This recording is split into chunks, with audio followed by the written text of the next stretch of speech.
couple of seconds and let me know when to go. We're ready to rock. We're recording. Yeah. Are you recording? Yep. Okay, so episode number 2, lads. We are doing the Team Takeover podcast. I don't know, will this end up on the DBG channel? Will this end up on the DBG live channel? It all depends on how good this is, or how stuck I am for a video tomorrow on the DBG channel.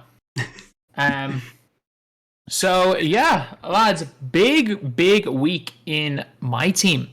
Well, big weekend in my team. What do you guys think about the old Halloween packs?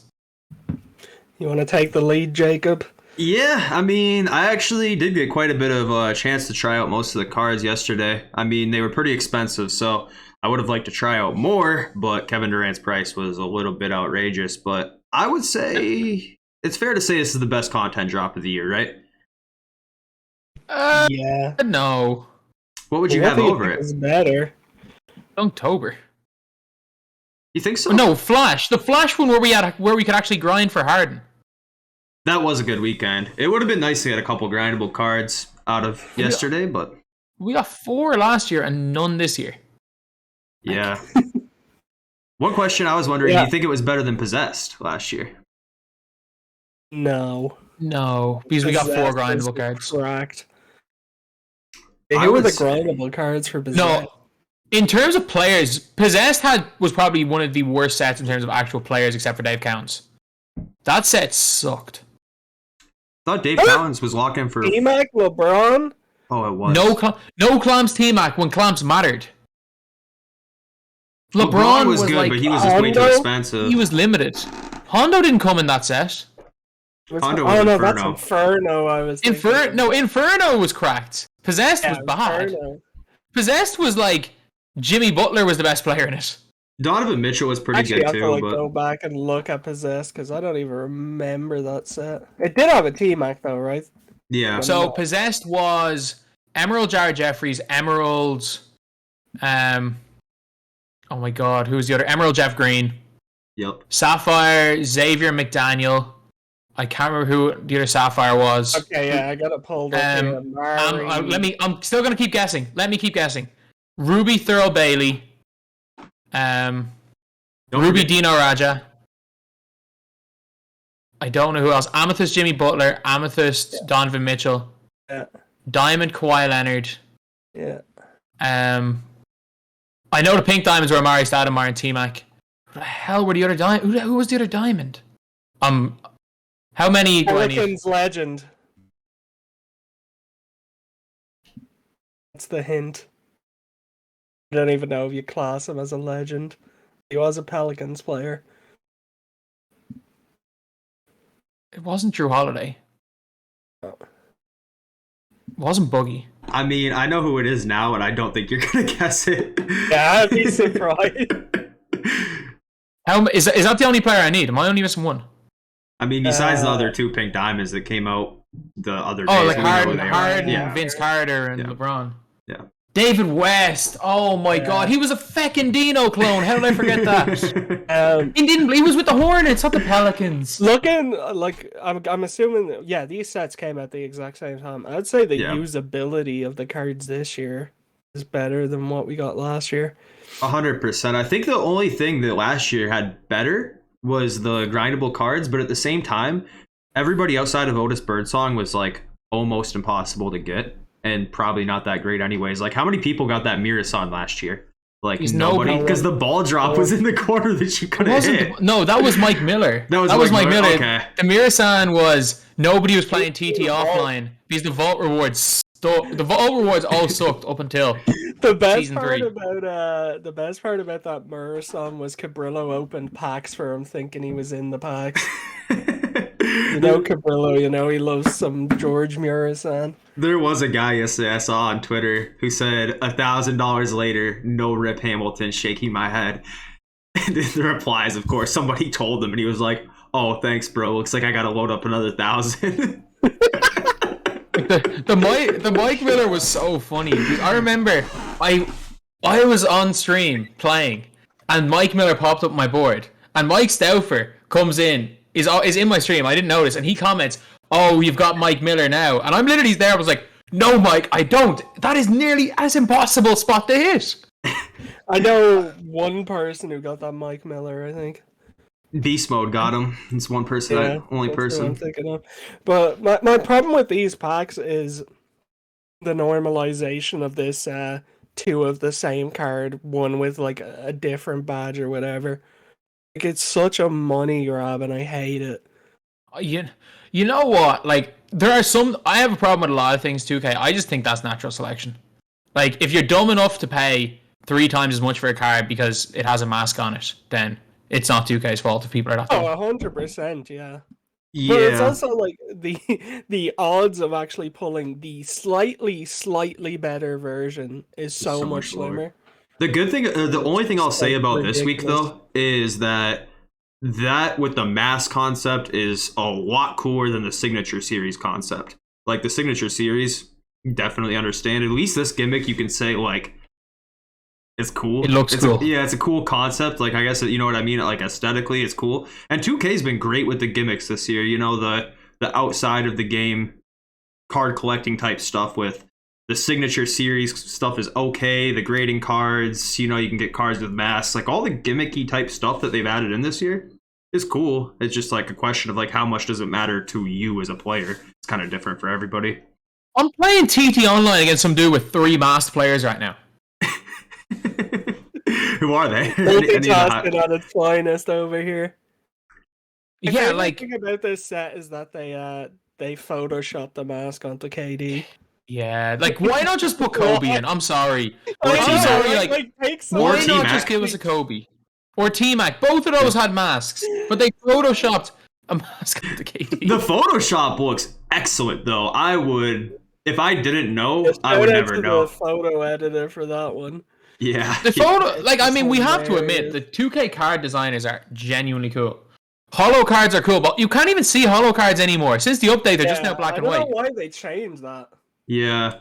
I always thought that they've been underwhelming since the start even. Like the holo cards I feel like should have like maybe like you know how they had like the dark matter glow around cards last year around the border of the cards, like something similar to that where like outside of the card it kind of like shines even. But that's just nitpicky. I just think holo cards were a bit of a dud concept. Yeah. Grading too. I mean, we'll see because I think that might change once we get to like end game type cards because you already know if somebody pulls a Jordan Invincible or something like that, it's a holo and then it gets graded a 10.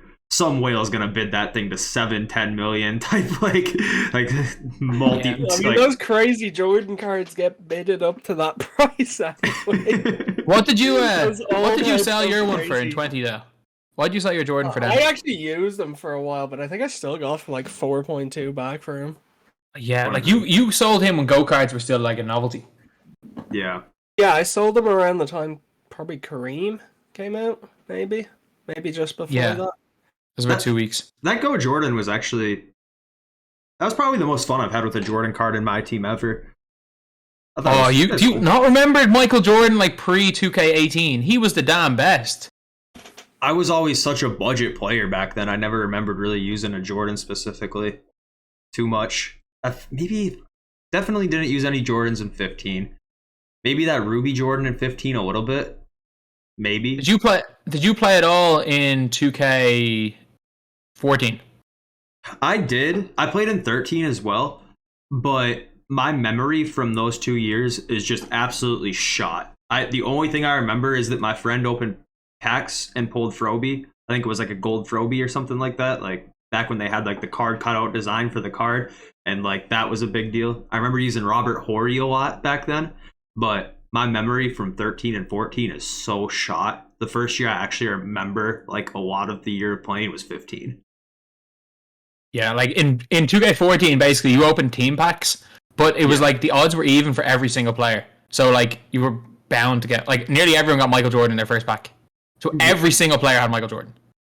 Yeah, I might have as well. I honestly just 13 and 14 I definitely played. I just don't remember that far back. By the way, I figured out the build on beer sauce. What are you doing? I have 12 points, four green threes in a row. So you hold down your X button or square button for a second and a half and you get the green? No. Pro stick or meter shot stick only. I see you do that in your gameplays a lot. You always And then when shoot one with the meter with the stick. yeah, but like his release with the meter is very easy. The longer the release is, the better it is with the meter. Absolutely. So he's literally just auto greens. I wish that Bill Lambier, all the bad boy pistons, this is the first time with Isaiah this year that a bad boy piston was even close to meta. I mean, Thing has had his times. Joe Dumars had his time back in the day. I never liked any of I them. mean, does glitched Rodman technically count as a bad boy? Yeah, that counts too. The one other time that I used Isaiah and liked him was in 17 in the Gauntlet. You could get Isaiah and Kevin McHale, and at that point, I was living at a house in college with a bunch of other guys, and they'd all play the Gauntlet on my account. So both times, I just woke up one morning, logged on, saw I had Isaiah one day. I was like, "Cool, don't know who got him for me, but thanks." And then same thing happened with McHale. He was a 99 overall, wasn't he? He was a diamond. I remember. No, he was pink diamond, wasn't he? Yeah, I think he was. McHale was a diamond. Yeah. Yeah, McHale was diamond. But that was the year where. So basically, diamonds only went up to 95, and 96 to 99 were pink diamonds. And then in like February, 2K decided, you know what, that doesn't work. Only 99s are pink diamonds. So everybody who had any pink diamonds, their pink diamonds randomly went from like 96, 97 to 99. And then if you had a diamond card that was like 93 overall, some of them like went up to 97 overall. It was the weirdest thing ever. Yeah, I definitely don't remember that. 17, I liked that game a lot. That was like probably the most fun I had playing any 2K before 20 when I started streaming. I played 17 more than 18 or 19. I liked it a lot. I remember using Gordon Hayward a lot. I remember using Giannis a lot. I had Isaiah and Kevin McHale, so they just played. I remember used Paul George a lot. Diamond Paul George was good. There were some fun times in that game. I'm going to say pre-comp MyTEAM becoming the norm in 20 was probably the most fun playing because people weren't good at the game. Yeah. Like none of us were good at the game. Yeah. I went back and watched a full game that I found saved from 17, and I was just like, wow, I don't even know. Like, I'm literally just passing the ball to anybody. Like, I didn't even know what I was doing. Yeah, like that is one of the things where like people don't even remember it. Like, we were all ass at the game. Like, nobody was good back in those days. Yeah. I mean, I don't remember ever playing somebody that would like blow my mind up until I remember the first time playing somebody that like straight up flooded me was in 18, right when people started to run the 5 out a bit more. And somebody absolutely fried me running 5 out for the first time in 18. And I was like, all right, like I got to learn how to play like that.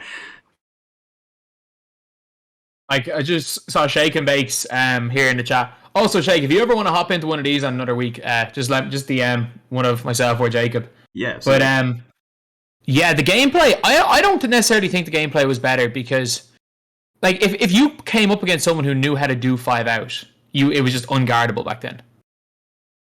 It's just that, like, more people know the cheese now than ever before. Yeah, and even then there was like simple stuff that was cheesy. I remember in 15 with that Ruby Froby, like you could just run the baseline and get canned into that one dunk animation where he would like do like a 180 reverse dunk. Yeah. And if you just knew the right angle, that was like almost the equivalent of D-Pash back then. Like you could just get that one dunk animation every single time with the right card. That's why Zach LaVine in 2K15 is like seen as like the holy grail of like 2K cards. That's why that's seen as arguably the best player of all time, because he was in the game day one and had like a 99 dunk and was a silver. So like at the start of MyTEAM in that year, you could only use for the first like 3 seeds of MyTEAM, you could only use 1 silver and you had to use the rest bronze. Then for like the first 2 seeds was 1 silver and the rest bronze. Next 3 seeds. So until you got to like the 5th seed or the 4th seed, you could only use like, say, 3 golds and the rest silvers. So like everyone was using LaVine. Like imagine coming up with a 99 dunk guy in a game where dunks were unguardable against bronze cards. That's how good LaVine was. Like, yeah, he was something else. They ended up patching him somehow, didn't they? I mean, slightly at least. Am I muted or? Should I be? Am I deafened? No, you're showing up in the Okay. OBS and everything. Or was there just silence for a few seconds there? There? Or? I'm not showing any drop frames. Not Okay. Yeah, everything Yeah. looks good on my end. Yeah, all good. Dale Hey, just anyway. bounced out. Yeah, I didn't hear. I was just hearing silence for about 2 or 3 seconds there. That happened to everyone. My stuff like completely disconnected. Yeah, mine went just silent. Odd. I wonder if that was a Discord issue. Because I didn't drop any frames. Yeah, we're all good. Doesn't matter. Yeah. But anyways, so Dolph, what's his last name? Dolph Shays.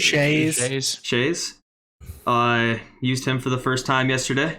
Probably my favorite card so far this year, I would say. If either of you guys tried him out? No, I haven't. That 38 on quick is a game changer for pick and pops, man. Game changer. Is he better than Pettit in pick and pop? I would argue that he's better than anybody by a mile in the pick and pop just for how quick his jump shot is. You can just shoot it right in someone's grill.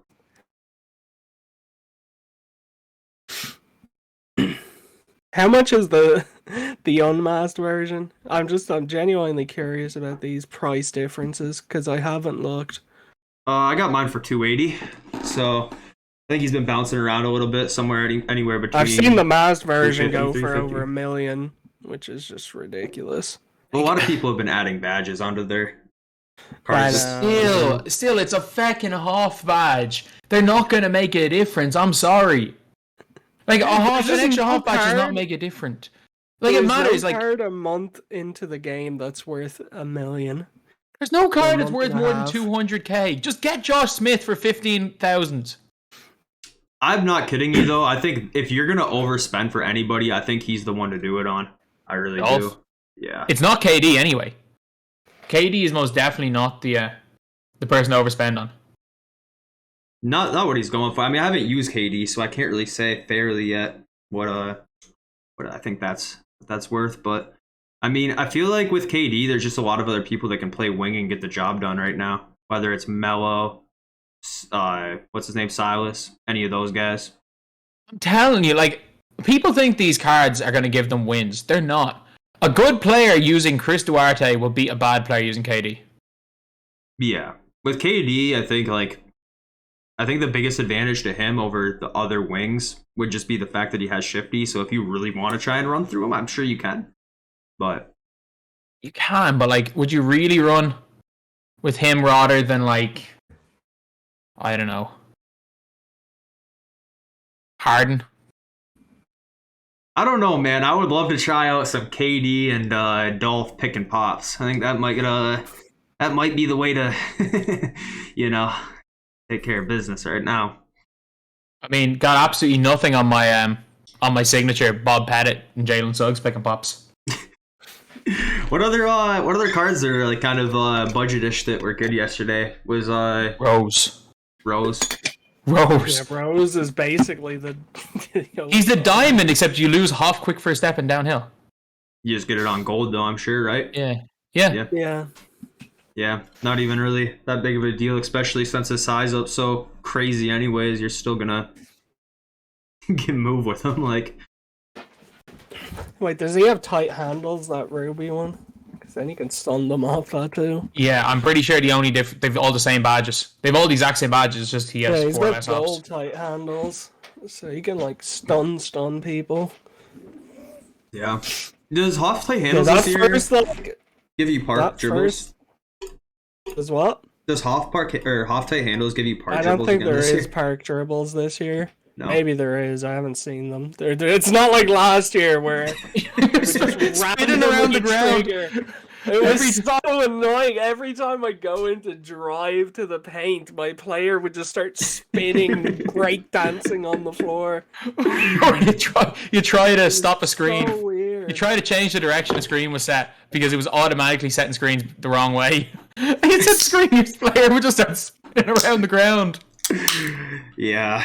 And they never took it out either. They just started giving players. Well, What'd they do? They just started giving players gold They tight stopped handles, giving- didn't they? Yeah, they Yeah. stopped giving people half tight handles. I don't know who thought it was a good idea to Every, tie them to a half badge. what was it? There was a load of invincible cards that they gave them They gave them only tight handles on gold on their invincibles after they had half tight handles on other cards on other versions. Yeah, Yeah. so ridiculous. It is nice this year that the badges aren't translated funny from current gen to next gen. That was one of the biggest pains last year with blinders, because you would pay a lot to put blinders on your player if you were on next gen. But then if you sold them back, you would get less MT because no one on current would bid on them. So it was like a big catch there. All the badges are the same this year, right? Or am I wrong? Yeah, they're all the same. On both gens, yeah. They just do slightly different things. What badges do different things? Menace. What does Menace do? Menace is completely different on... The description for it's different on current gen. On current gen, it's something like this player will harass the ball handler a whole lot more. And on next gen, it's like... Drops your stats, if you doesn't it? Yeah, if you stay in front of them for like a couple of seconds, it like drops their offensive attributes. That's the only one I know definitely does something different between both gens. So Menace is like the best badge in the game on next gen, then, is it? I mean, probably on my team with the way AI play defense. Yeah. But you actually, have to be good at the being a lockdown if you're a park player, because I've gotten that badge to trigger maybe twice in my life. That's pretty much like defensive stopper from like 19, right? Is that what it used No, to be called? defensive stopper used to lower the badges. It never did lower stats. Okay. So like if you had, it was like, what was it? There was an interior one that every time you went to the basket, your interior badges got dropped down by 2. And then your perimeter one was perimeter lockdown or whatever it was called. Made the perimeter ones go down. Yeah. Yeah, I miss when we only had 30 badges. That was so much better. The problem with badges now is so many of the badges aren't like bonuses. They're like prerequisites for a card to be decent. There's a badge for catching the ball. Exactly. There's a badge for catching. If you don't have a badge, your player won't catch the ball. Like you know we're too far gone in this when there is literally a catch the ball badge. Like I know we've joked about there needing to be a Hall of Fame catch the ball badge, but that was more so of a joke thing than anything else. That was like, oh, the players just can't catch the ball in game. Why did they give us a badge for catching the ball? like how do you make the NBA if you're not able to catch the ball? I'm sorry. Yeah, it's bad. There's a few other badges just like that too, like mouse in the house. Like top players' ability to score over small players. Like what? That should just be imagine being a 7-foot tall player and unable to score against a 6-foot tall player and making the NBA. It's just a matter of life. Passer just to throw the ball at a normal speed. If you don't have you throw the ball like 2 miles an hour. Yeah, I played Wouldn't one have it game with say. We wouldn't have it any other way though. This game is absolutely just carnage, but we wouldn't have it any other way, would we? I don't know. Speak for yourself. Yeah. It's so Like other things even, like now there's like quick chain. That's another need badge, because if you don't have it, your player dribbles the ball like they've never dribbled the ball in their life. yeah. Like it used to be a case, like I remember back in the day in like 2K16 and 17, we used to always complain we're like bronze players don't act like NBA players. And now it's literally like you could be at 80, you can be at 95 overall, but if you don't have the badges, your player doesn't act like an NBA player.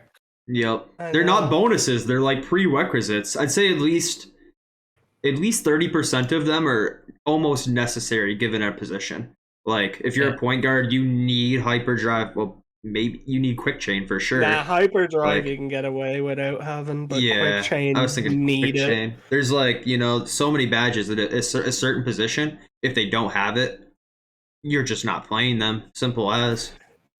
To be fair, on a point guard this year, there's about 3 playmaking badges that you absolutely could get away with not having. And you just need everything else, honestly. Yeah. Yeah. I don't know. They can't add more at this point, right? There's 80. Like, when do we get to the point there's 100? They added more this year. Until the day there's gonna be We like said it last 100 year. There's 90 badges. There's over 90 badges, isn't there? There's 80 flat. There's 80 flat because because you get if you that thing collector in the level. collector level. Yeah. One of every half badge. Yeah, that's true. Honestly, that's actually like the coolest collector level reward, I feel like. I mean, I just want to know when collector level is going to be done. I wish that I knew that, because if it was going to be in July, probably wouldn't bother. But if I can get those 80 hot badges in April or May, all of a sudden I want that collector level like bad. Yeah, I mean, but VC's the devil. Yeah. Yeah, I don't know how I would What do it. year But what year was collector level introduced? Or has it been 2K14. Oh, 2K15, 2K15, 2K15. Hashtag I blame Shake. He's in the chat right now. He's in the people. No one will remember it. No one will remember. No one will remember the shake and bake MT method. That like everyone, basically everyone for the collector level. The collector level was Iverson that year, but the collector level cards sucked that year. To be fair, but Shake got the collector level, and then after he had already gotten all the cards and made all his MT, he made a video explaining the MT method. But the MT method was so good, and it was so easy to make MT, that like gold LeBron went from like 55k to 500k overnight, because people were literally making 2-3 million MT a day. It was nuts. I don't even remember what it was. What was the what was the So basically you had, if you completed a collection, there was like 10 teams. If you completed their team collection, you got 25,000 MT, but you didn't have to lock in the cards. You just completed it and you got the MT. Because you do it more than once? Yes, and that's why you can't buy cards on the same console, from two accounts on the same console. So you could realistically get 250k MT in however long it took you to just buy the players. Like I was getting 250k MT an hour. Yeah. I remember using that method not for MT, but you could just complete a collection and get like, what were they, Sapphire cards in 15, I believe? And then sell them No, they back. replaced them with Sapphires. Oh, that's how they fixed it. Okay. Yeah, they So fixed it by like, putting in Sapphires. Remember getting like You could do it on burner Robinson. accounts. Yeah, that's what it was. Like you could have infinite burner accounts in FIFA or in 2K15 as well. So it was literally like just printed empty. But on the is Giannis the universal like unanimous best collector reward there's been, or was there a better one? Unless you want to say obviously AK think for the it's time. 20. AK for the time. I mean, that might be No, the but best card. I mean Top. end collector level card, like not Jordan 2K16 was very good. It's definitely not 'cause it Tatum does from last feel year, I'll like tell you they've that. kinda gotten, yeah, they've kind of gone downhill as the games have gone on. Tatum's the worst. I don't care. Like Tatum was bad the day he came out.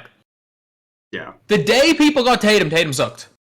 Do you think this Dirk's gonna be all that? Because I really don't. It'll probably just be like Invincible Dirk from last year with jump Yeah, shot they'll give him that, 94. like, better jump shot. Yeah, it's not even That's that. It's not about even it. that good. It's just not Dirk Bingo shot. Smith's jumper, isn't it? It's 94, I believe. Right? Yeah, that's it. Unless they just give him, make him a base 3 god. Actually, no, I don't even like base 3 off the catch and shoot. It's horrible. Yeah, I mean, we'll see. It looks like there's going to be some pretty cool stuff along the way, though. Like for the collector level, it's tempting to go for. It's definitely. Yeah, 'cause there's like all those mystery packs No, just it's sucking not. people in. Mystery, wow. Bernard King. Dill's not going to make your team today. There's like. I mean, the Dark Matter Peyton. Yeah, Clyde. I mean, those guys could be decent. Like, Dark Matter Peyton's not going to come out until like March. He's not going to be good in March. We're going to have a point guard, Ben Simmons or Magic Johnson, by then that can do everything. Do we not know? We all have enough experience to know what's going to happen. if he comes out in March, Shaq was the worst endgame reward. Yeah, Shaq was the worst endgame reward because everybody got Shaq for free in 2K18. what did you have to Pink do to get Diamond- Shaq? Everyone got them for free. No, Pink Diamond Shaq was the most difficult card in the history of 2K to get. I know one person that got him, and it was Lucky Laspugna. Yeah, I don't remember ever playing against him or anything. I can remember the card art. I legitimately think one person in the world got him. But we also all got Shaq for free. We all got a really similar Shaq for free because there was glitch. The All-Star lock-in Shaq where they glitched it and gave us the diamond one for completing the challenge. Oh, I do remember that now. And they were the same card. They were the exact same card. There was no difference between them. Yeah. Like obviously not like stat for stat the same. They were so similar that I'm confident of saying they're the same card. There was a lot of glitchy stuff back through every year, but 18 especially. That kind of reminded me of the Harden issue in 18 too. The Harden was they took Harden out of packs. They were meant to have taken Harden out of packs, and instead of taking him out of packs, they put him in every pack. Yeah. I remember in college in a class and seeing on Twitter what was happening, leaving my class early to go home and buy a Harden. I remember I had a series called Harden's House, and someone had to give me some MT, in order to get that Harden, and I think I got banned. He gave me 30k MT, and I'm pretty sure I got banned on that account. I still think the funniest glitch I've ever been part of was when the dynamic duo packs in 20 were just giving out like cards. You can pull gold Kobe. I loaded up a 450 so quick. Oh, people were getting like Anthony Davis collector level, and I got the James Harden from Spotlight Sims after I'd literally just got him legit. Yeah. Imagine getting the like someone got Kobe Opal. Imagine getting a duplicate Kobe Opal, something stupid like that. Imagine grinding all the time for Kobe Opal and getting a duplicate. Yeah. Oh, that was the funniest thing. They put every card in packs. I was just late to it. Like I would have loaded up like a mil for that easily. I mean, you pretty much already had every card in the game at that point, didn't you, Dale? In 20, like not at that point, because that was around the time I wasn't really playing anymore. That was when like the team up lobbies had started, and everyone was just sitting in team up all the time. It's disappointing they took team up out for next gen this year. Is it gone? Why. It's entirely gone from next gen. You can still play it on current, and that's what the team up people do now. It's just play current, but you can't play it on next gen. You can't have more than 4 people in a friends lobby. No. Wow. 2K really don't want people to play this game for free, do they? I guess not. It's too bad because like team up was fun times always, you know. It's fun. Yeah, but I don't think 2K care about you having fun though. The game mode doesn't make the money, so they'll take it out. Yeah. But I don't know how long it'll be till 2K take out Play Now. I was just about to say, I wonder when that's gonna get it. Yep. I mean, they already put VC into like my GM and my league. Did they really? What can you do with it? Is that you have to use VC to sign your players in the off season? I don't know, but there is like it is in it, and it's been in it. 100,000 VC just to retain your star player. Yeah. Sorry, the CPU Rockets just offered me 450k. Do you want to match or let me go? Imagine. I wouldn't even be surprised if something like that got done. This much VC. Oh, Granted, I don't know how people can even just sit in that game mode unless you're like Kenny. I love playing my league as a kid. I mean, I don't think I have ever loaded up that game mode once. Did you not play FIFA career mode? That was the pin. I played FIFA career mode. What's the difference then? It's just a different game. Yeah, but it just never interested me on 2K. Way back in the day, it was like the only game mode especially that when you could my play. career existed. Maybe not my league or my GM, but like back in the early days when I first started playing basketball games, like NBA Live 05, like if you weren't doing the dunk contest, the only thing you could do was just go to a dynasty mode, it was called, which was like really the same concept. Just yeah, dynasty mode again. I think I explained it last week, but that's not gonna be in the channel. I used to just make a team of my friends, make us the Miami Heat and go 82-0 every year. Yeah, there was nothing else to do back then, but we had fun doing that, you know. We all kids nowadays don't realize how creative we had to be to have fun in our video games. Yeah, there was nothing to do unless you had creativeness, like. Yeah, like you actually had to be creative to have fun. We didn't have Ultimate Team. We didn't have My Team. We didn't have all of this type of stuff or Park or stuff. Heck, we didn't even have microphones in. We didn't even have online. We just had to make our own fun. Remember with the PS2, you had to buy that like external thing to plug into your PlayStation, and then you had to hook it up to your dial-up. Yeah. I PlayStation never 2 had Slim one must have came because with I one, definitely huh? wasn't playing online. The what did? came with one? The PlayStation 2 Slim must have came with one because I don't remember ever having any external thing. Because remember there was the No. really fat PlayStation 2, the really fat Yeah. one, first one. And then No, they you had the didn't need slim an external thing. You just need to plug it into your wire. It was there was an one. Ethernet in the back. Are you sure? I Yeah. swore there was a. It was. Are you thinking of the Xbox Wi-Fi? The Xbox No, 360 it's Wi-Fi, fine. yeah. The massive dongle you had to have on the back. When was the first time you guys played like a PvP online basketball game? Do you guys remember? 2K10. 2K10 was the first time you played online? Yeah. The first time I ever played an online basketball game was 2K8. And I remember I had to set up my box analog TV in my parents' kitchen as a kid because that's where our internet was set up. And it was just so mind-blowing. Like after, of years of not being able to ever, like that was the first time I played someone online. It was just like such a mind-blowing, like I'm playing against a real person. Like, it's crazy. Yeah, like we used to like it's mad. They used to in like 2K10 or not 2K10. Did I say 2K10 was the first one? It was NBA Live 10.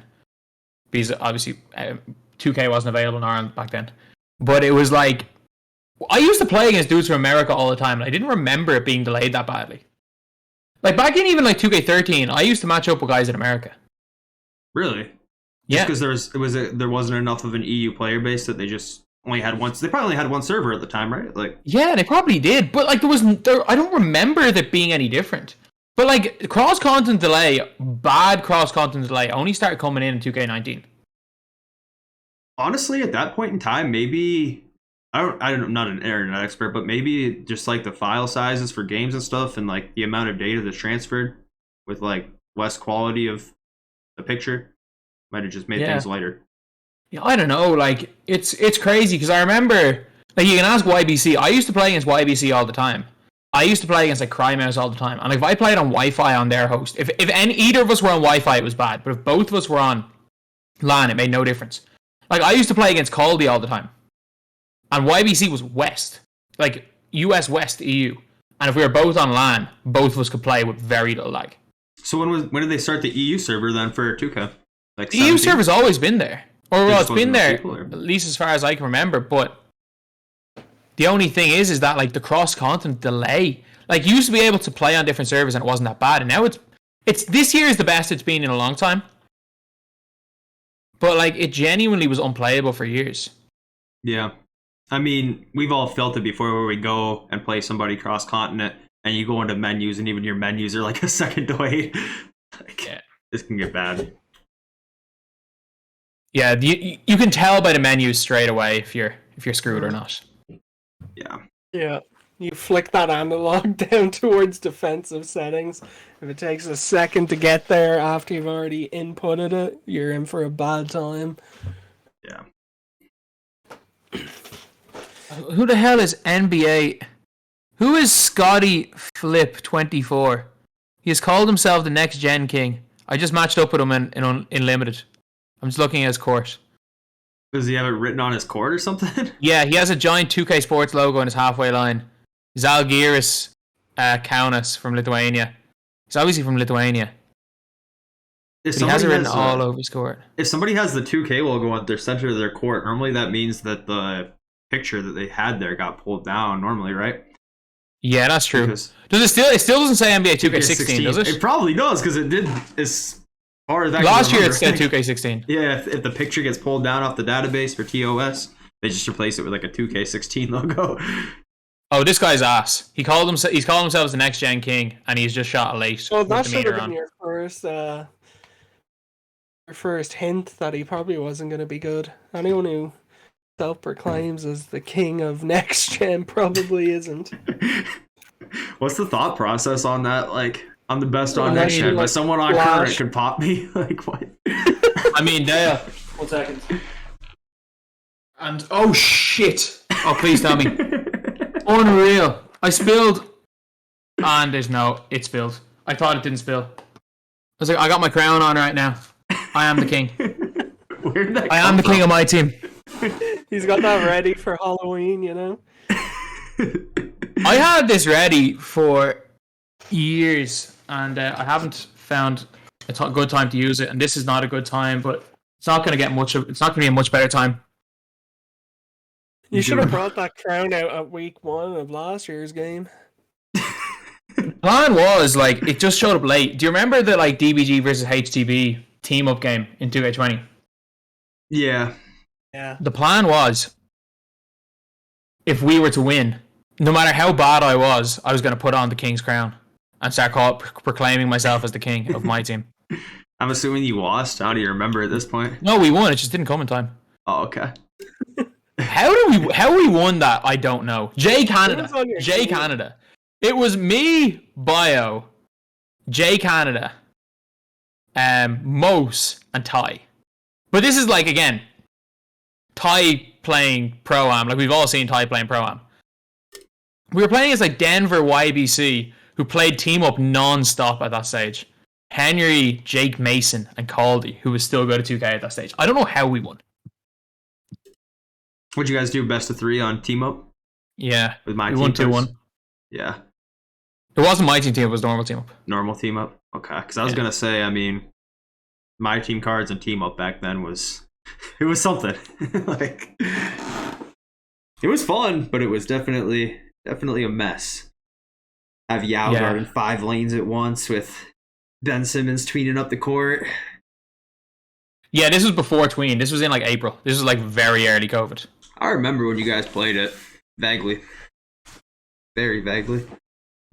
Yeah, I just remember we won. So I was like, yeah, unreal. Nobody really has done that in a long time. Team up series, or am I imagining that? Sorry? Can you do another team up series as well, or am I imagining that? Oh, no, we did. Our UKI versus Spain. Yeah, that's the one. Me, JD, Jordy, Harry on delay, and Sam. When Harry was in the league. Wait, who played point guard? Me. Oh, God. What's Jordy play? I thought he was a guard, no? Sharp. He's a shooting guard, okay. Yeah. Jordy played Sharp. I played the 1. Haza played leaking out. Sam played on lock. And then we played against Mario, Rafa, VK, Kerpener, and George Gallardo. Rafa's the fellow that is going to be like the GM of Ducks, right? That's Mario's probably going to be their first pick. Yeah. Am I right in saying that they are going to take Mario? I would be shocked if they didn't. If Rafa doesn't take Mario, I would be shocked with the first round. I think everyone would. They played together for years. They're best friends, like. Yeah. And Mario's good enough. It's just D-Law was class. Yeah. It's just unfortunate that D-Law happened to be one of the best centers in the league. Like, Mario wasn't bad when he played. It was just D-Law was better. Yeah. I've seen a lot of people retiring from the 2K League this week. I don't remember seeing as many people retiring as they just did now. I'm surprised to see it. I don't know. Any big names retired? Yeah. I mean, I don't know. I don't really keep up with it enough to really know people in the league outside of obviously people that play my team too. And then like, you know, the Bears of the world, Shifty Kai, like the people who like normally make like JBM, like the people that make like deep playoff runs. So I don't really know, but I just follow enough people on Twitter that I swear I've seen like 4 or 5 of them this week. Yeah, I know Splash's teammates, and the guys that play my team. That's about it. Yeah. I mean, I don't know. Like if they make like the finals, that's when I actually pay attention. Is like the last like semis and finals. So like I know like quite a few people from like the Wizards and the Timberwolves now. Yeah, like I only know Bear. I watched it last year because it was just the same thing over and over. Spammer between the legs. Yeah, 2K21 was rough. I watched it last year because I watched Splash's run. Yeah. And like I would have, like it all depends on who's winning. Like if the Warriors are winning, I know Brown Boys are 6-man, but I'll be cheering for them. I'll be cheering for Maddie. If there's any my team guys, do you think there are any my team guys that'll make the league this year?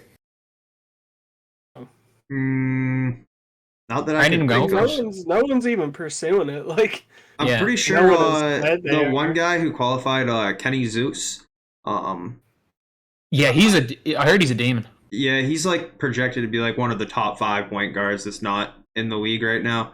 Um, I played him in Unlimited. I mean, he's very good at the game, obviously.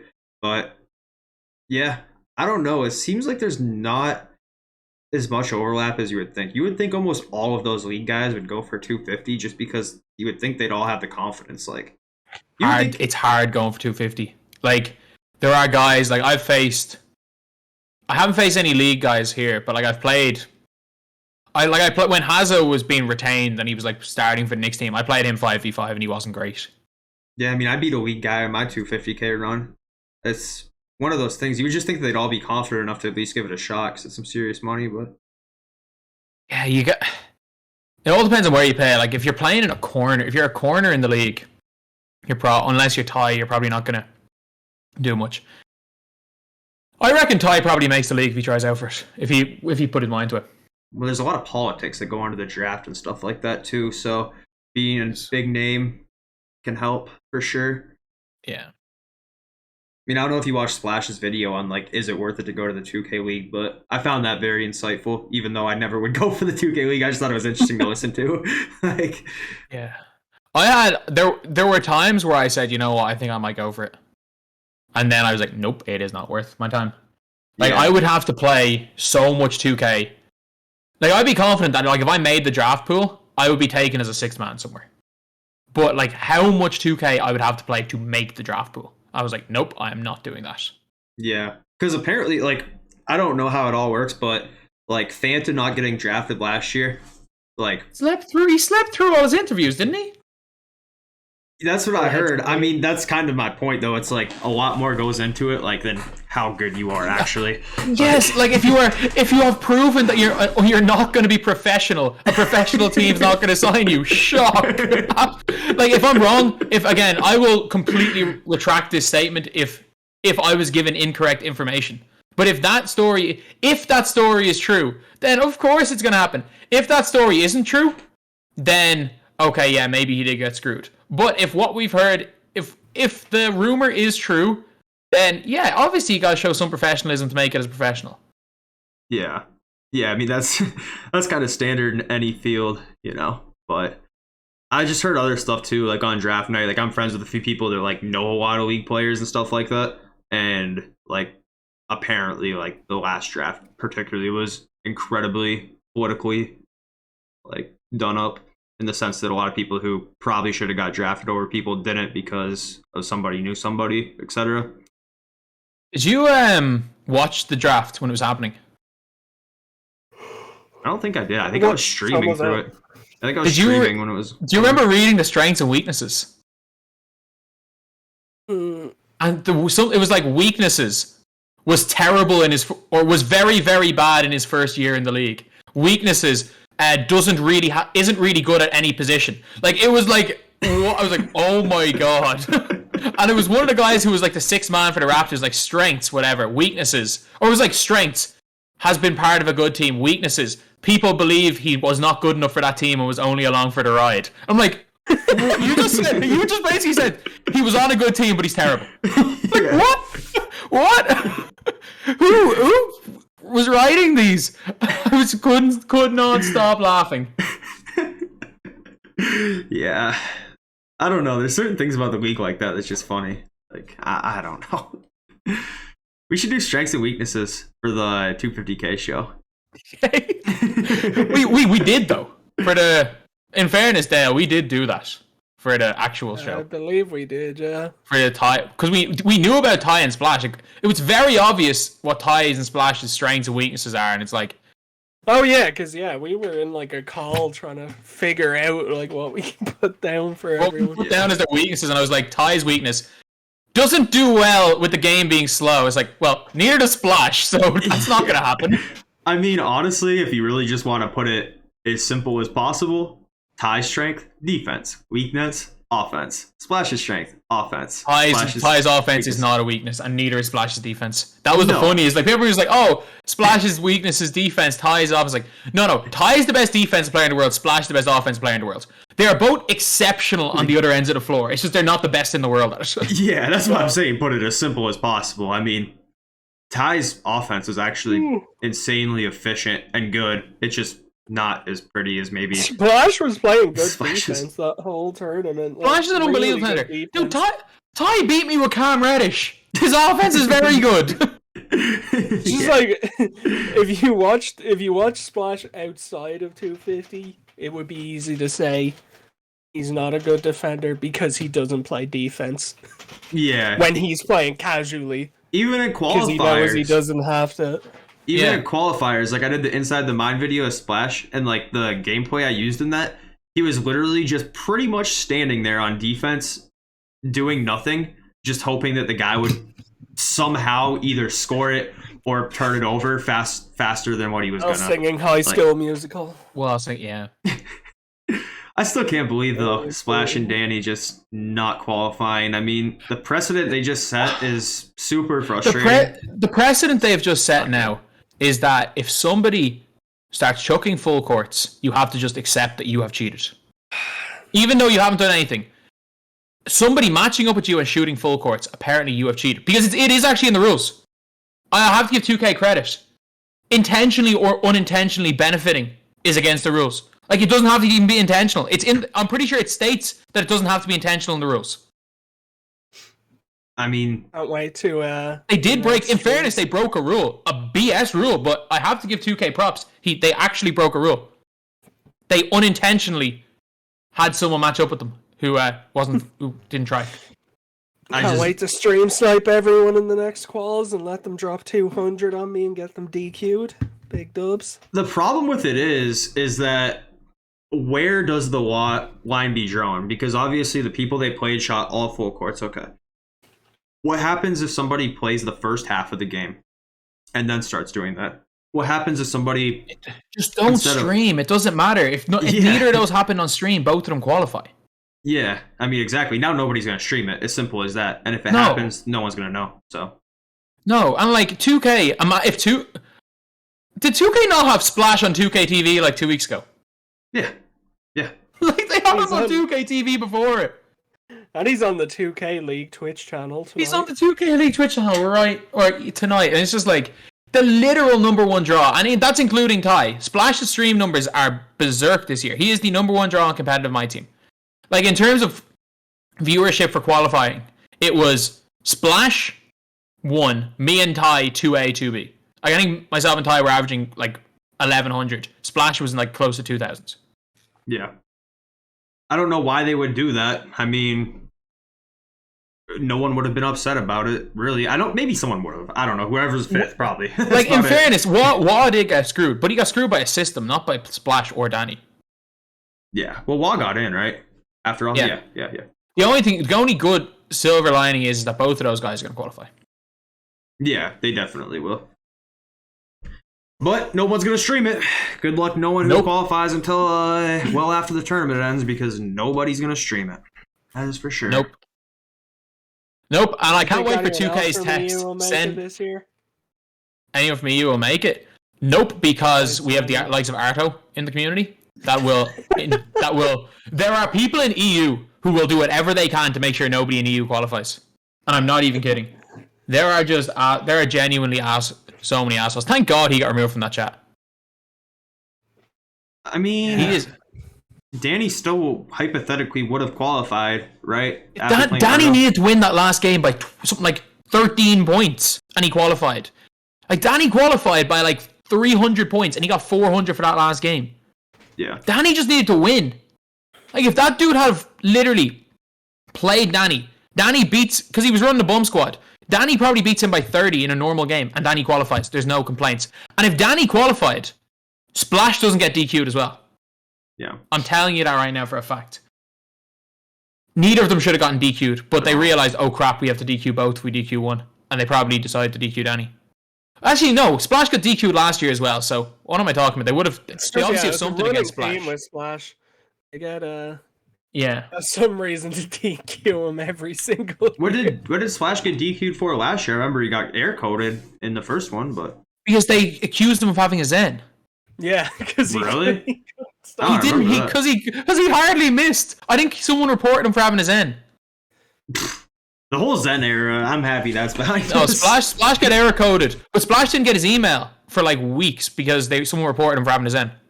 Yeah, you have to like go crazy on the Twitter timeline just to get in. Yeah. Any of you guys watch any NBA games this week? I only watched one full game, Pistons versus Sixers. No, I This haven't. week now. I haven't watched a full game probably since opening night. Honestly, I stayed up to watch those two games. Yeah, I'm the same. Like I'm just too busy. Like I work so late, and I'm like, the last thing I want to do after day work at 3:00 in the morning is keep watching. I'm like, I just want to sleep. Yeah. Yeah. I mean, I'm in the same boat. I work and then I stream, and then my day's pretty much over at that point, especially if I'm starting to try and get back in shape and stuff. But the Pistons vs. Sixers game was crazy because they came back from 19 down, and Olenek got called with like the worst foul that I've seen all year, which is sucks to say because outside of that, I feel like the officiating's improved a lot this year. Really happy to see like Harden trying to bait fouls and not get called for them. Not even dislike Harden. I just like the idea of them calling the game like that a lot more. They actually referee it like it's basketball. I was just about to say. Basketball is being refed like the actual sports should be played, rather than the things people were getting away with. I think How it'll be true better. is it? I saw something. Is this true? I couldn't find any proof, so I don't think it is. That like Harden, or say no, Giannis said something like, "Who has no skill now?"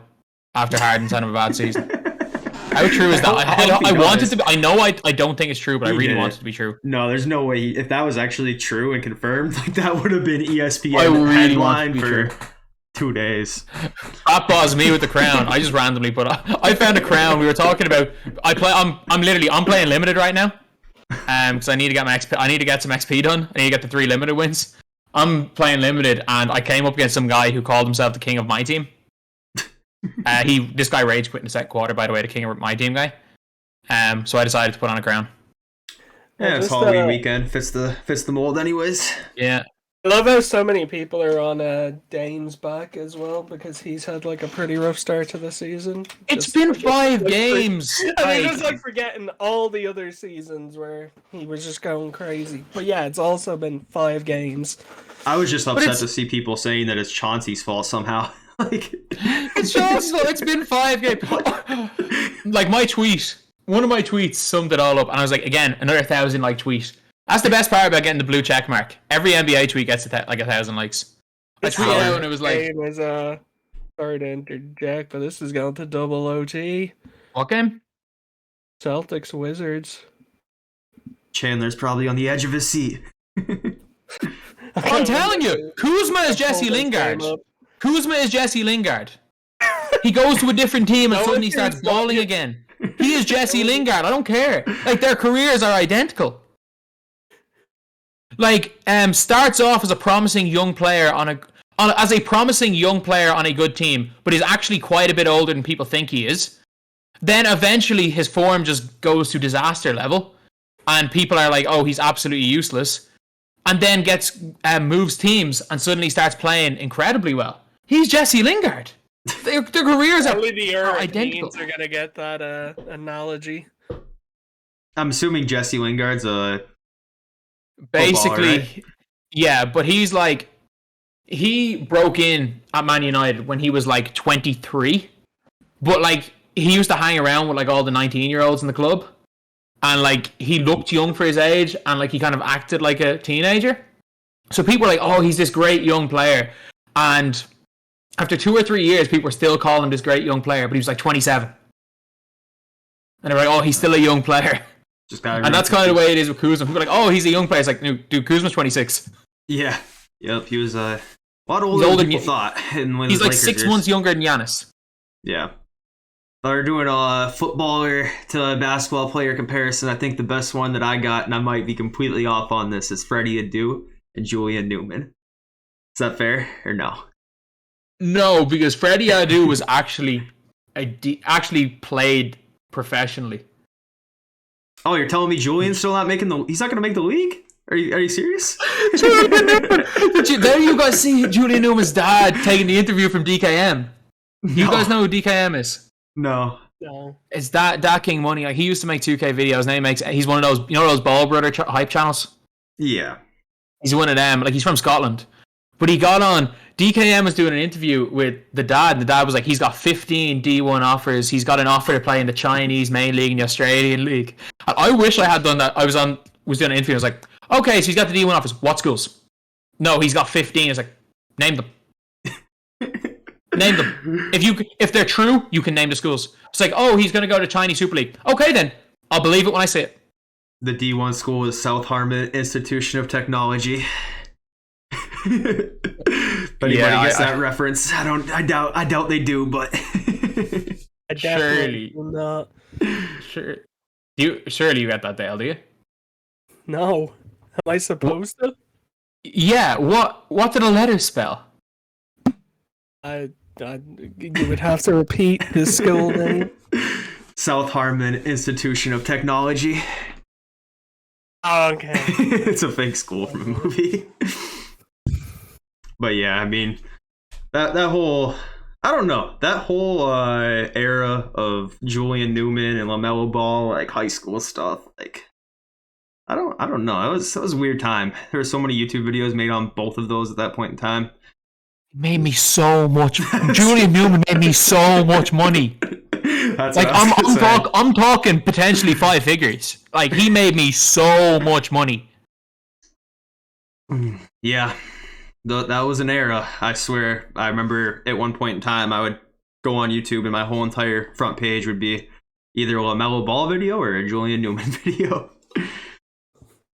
Telling you, LaMelo Ball, Julian Newman, those guys. The Professor, I will say it. The Professor saved my career. The Professor, I was gonna say that's like your most watched video.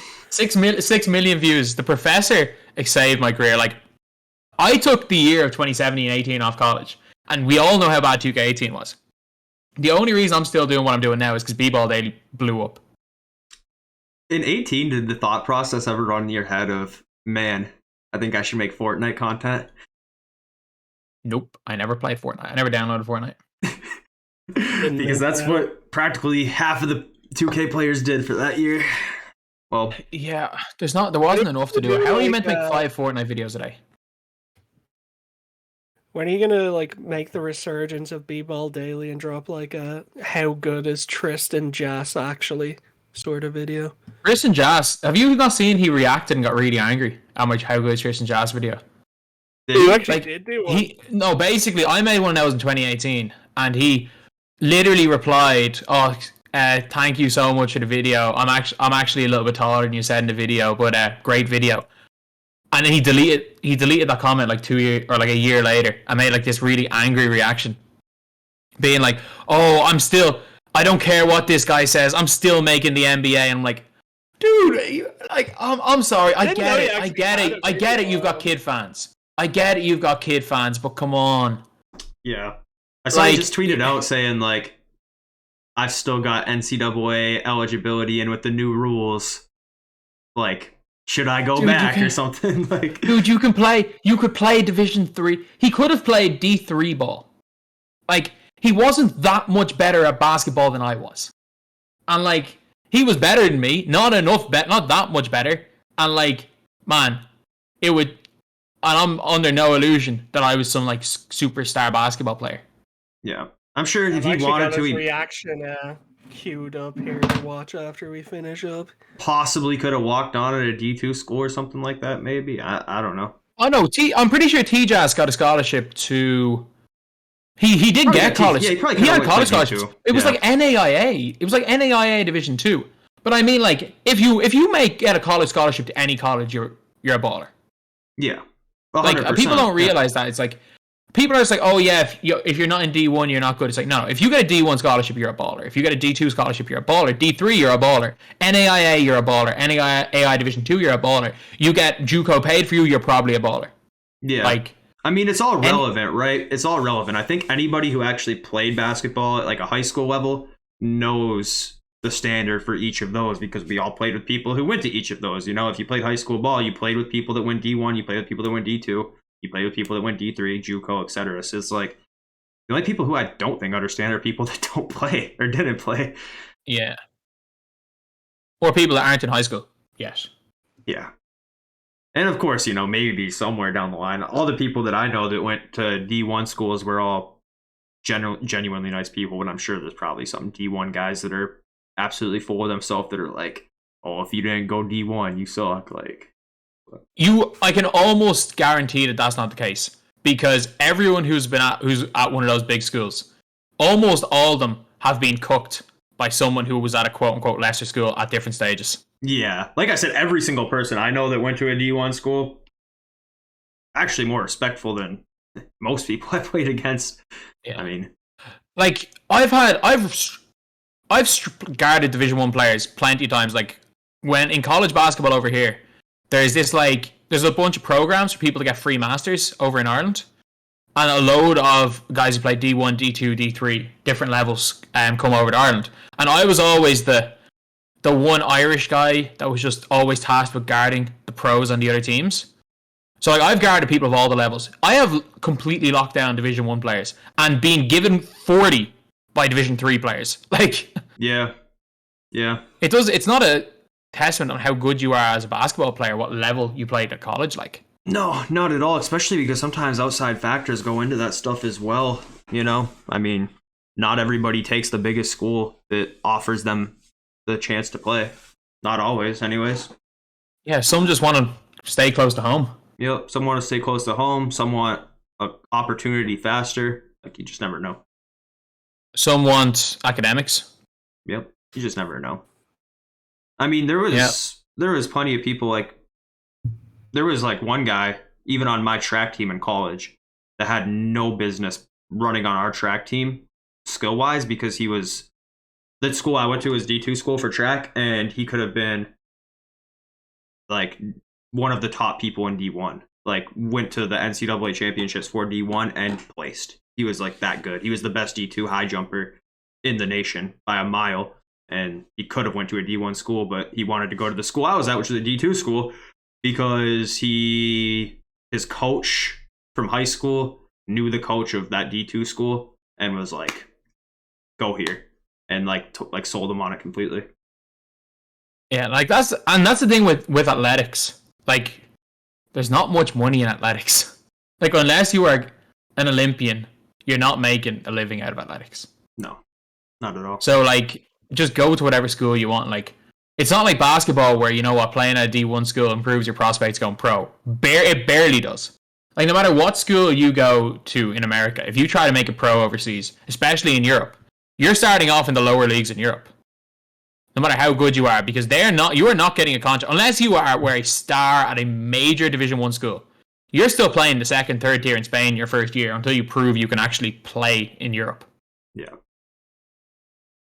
And they have like a lot of rules on that too over there, right? Where they have to be kind of selective anyways. Like, you can only have like 1 import, 2 imports, stuff like that. Yeah, there's one here. That's the rule here, is 1. But like, it's so funny the gaps in standard that we get. Like, we can, like, some years there's dudes who played in like the NCAA Final Four that like end up playing the G League, and other teams get guys that like, you're like, how the hell did these guys even play college ball in the States?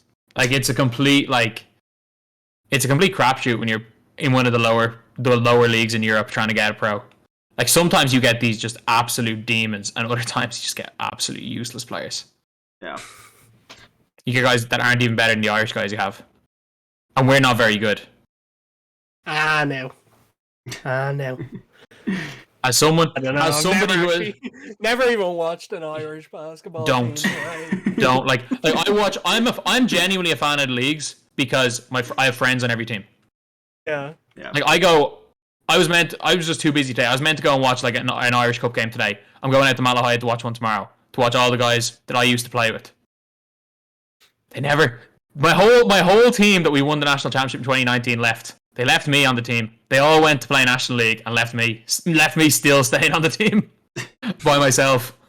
Is there anybody in Ireland right now who looks like maybe they'll be an up and comer that like is that guy? Andy Okafor could make the league. How old is he? 17. 17. Yeah. Is he gonna go to the States for college?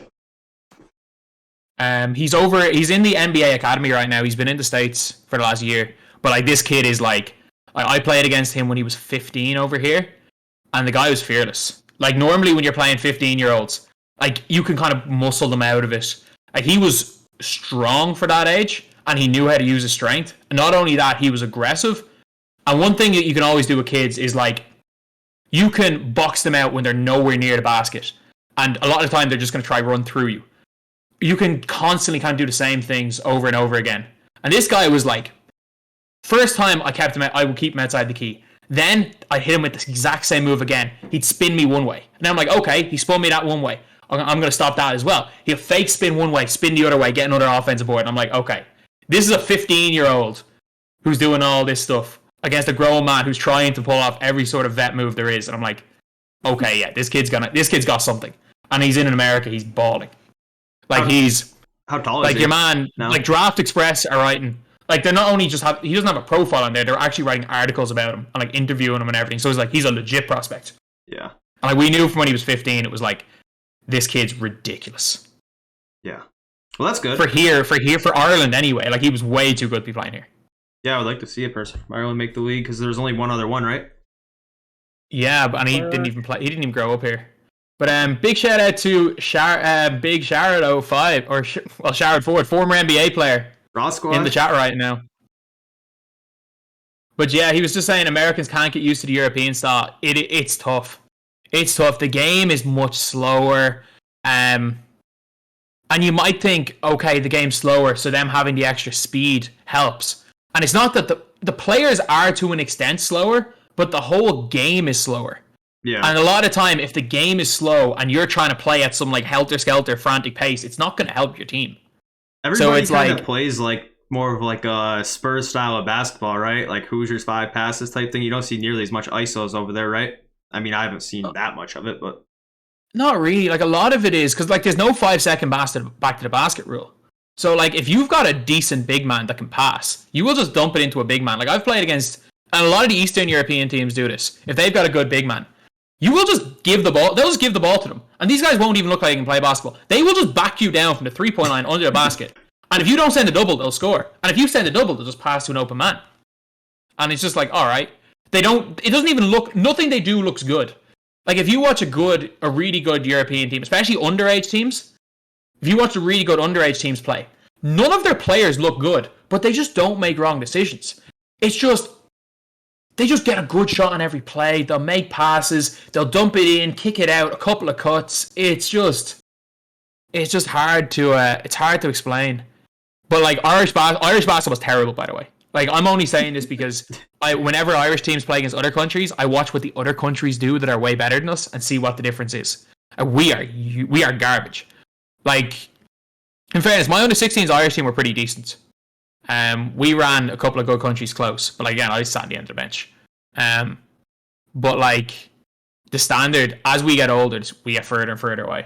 It's always interesting to me how like different like certain styles of play are in different areas. I mean, it's like a worldwide thing, but even around here, like in Michigan, like there's a few teams on our schedule from Canada, and they played vastly different than the people in our division. There's a few teams on our schedule that were from like 4 or 5, not 4 or 5 hours, about 2 or 3 hours downstate, and they played a completely different style too. It's very strange how. But like zone is a thing as well. Like we can chill in the key for as long as we want. So 7-3 players are a lot more effective. So there's no 3 seconds in the 3 seconds in the key. Yeah, I'm sure. No, none at all. It makes sense to run a zone if you can just camp a dude that's taller than everybody in the middle there. Not really. I mean, if you can shoot, it kind of shoot your way out of a zone, but it just depends on how fast. I guess your top guys can recover too. Do many teams over there press at all? Like 2 press, 1-3-1 press, or anything? A lot of bad teams press. Like it's so. Like if you look, like we got pressed against in national championship final in 2019. Like it's on YouTube if anyone wants to watch it. Glasnevin versus Drogheda basketball. Like we got press, we just passed out of it. Like most teams can pass out of a press. Like Yeah. the athletes aren't good enough. Like you're not gonna have a 6'8" dude with a 40-inch vertical leap playing at small forward with a 7'4" wingspan. Like those guys don't exist in Ireland, or not in Ireland, in most of Europe. So without those type of players, the press isn't as effective. And with guys who are used to slowing down the tempo, just getting the ball up at a methodical pace, they'll make 3 passes and suddenly the press is gone. Press is broken. They're not going to try out dribble a press. Biggest thing, really, exactly, is you don't want to out dribble it. You just want to get the ball at the middle. That's really. I mean, we never had that many issues with the press. Not that many teams pressed us because we were fast for like our division and stuff. But you just get the ball in the middle and then go. Yeah, like basketball is a simple game. It's just a lot of people overcomplicate it because they see what the NBA players can do. Like the NBA players can do that stuff because they're the best players in the world. Yeah. Like that's what when people are like, oh yeah, whatever. Certain things they're bad shots, but it's like, yeah, but for Chris Paul, a dribble, get someone on your back, pull up mid-range shot is a good shot. For 99.99% of players, it's a terrible shot. Yeah, and they're just so good. One of the biggest things is a lot of coaches, especially for younger players, will say like, "Don't leave your feet for a pass." But if you're in the NBA, you better be able to leave your feet for a pass. It's certain things that like when you're at that level, you gotta do it, but you shouldn't do it at a younger level. And that's one thing people always told me too is like, stop trying to model your game around your favorite NBA players. Like just go watch a college game and try and model your game around those guys. I don't necessarily agree with that. I model my game on Boris Diaw. I mean, that's a safe bet. Boris Diaw's a nice, nice player to model your game after. You modeled your game after when you played? I mean, Steph, really. I remember intentionally. Surprised you didn't say a Pistons player. Well, that's the thing. I wanted to be flashier than any Piston player was. Brandon Jennings and Steph, but like that would be the two that I'd say were like the people that I knew I shouldn't try and play like them, but I wanted to be them so bad that I would. You know what I mean? Like one of the biggest faults that I ever seen was like, this is a small thing. This isn't even really modeling your game after. I would try and mimic both of their mannerisms on the court, which is the dumbest thing in the world. Oh. So in Brandon Jennings' 55-point game, like he would not follow through at all. Like once he got hot, he would shoot the ball and drop his hands like that. So for probably the better half of the first start, because that happened right when our season started, for the first half of that season, I think it was my freshman or sophomore year, every time I shot the ball, I would try and drop my hands right after, like Brandon Jennings was doing in that game. And my coach would get so mad. He would make me shoot after practice for so long and hold my follow through for like 3 seconds because until I saw that, I was holding my follow through. But after I saw that, I just wanted to be like that so bad. So I'd drop my hands right after a shot every single time for like 3 months. I just didn't have a position. I just wandered. Like I was technically playing the 4. I just wandered around the place, and yeah, I just kind of played wherever. You were playing the 4.